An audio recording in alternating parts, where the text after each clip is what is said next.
मैं पूछना चाहता हूं, मैं इस समय एक चलन देख रहा हूं, तमाम मौलवी और मौलाना इस समय एक बयान दे रहे हैं, कह रहे हैं गाय को राष्ट्रीय पशु घोषित करो। अबे हमने कहा कि गौ हमारी माता है, जन्म जन्मांतर का नाता है।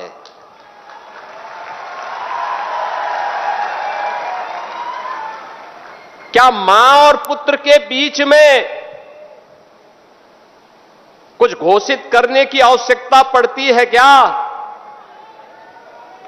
क्या किसी पुत्र को बताने की आवश्यकता पड़ती है कि तुम्हारी मां है, इसका सम्मान करो? ये हमारे संस्कार हैं।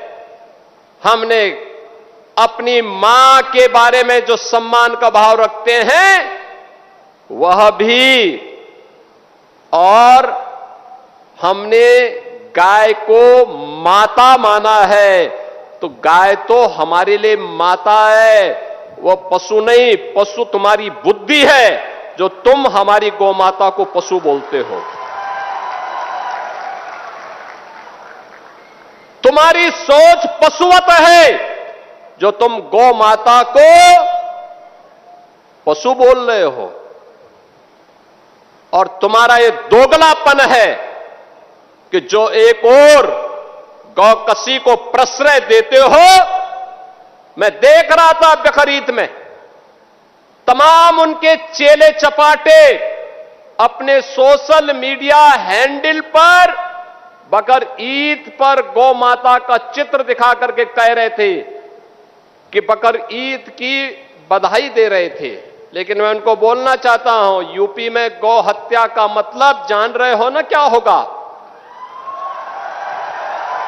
और जान रहे हो तो अगर जान रहे हो तो फिर अपने चेले चपाटों को समझा लो, नहीं तो कई कई पीढ़ियां याद करेंगी गौ माता के साथ किसी भी प्रकार की कोई हिमाकत की। तो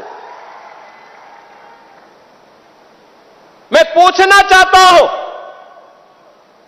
ये वही लोग हैं जो हमारी गौ माता को कह रहे हैं कि राष्ट्रीय पशु नहीं। अरे गौ माता तो स्वघोषित राष्ट्र माता है, उसको किसी को राष्ट्र माता घोषित करने की आवश्यकता नहीं। वैसे ही जैसे हमारी माता के बारे में किसी को परिचय देने की आवश्यकता नहीं पड़ती, जैसे गंगा माता के बारे में किसी को परिचय देने की आवश्यकता नहीं।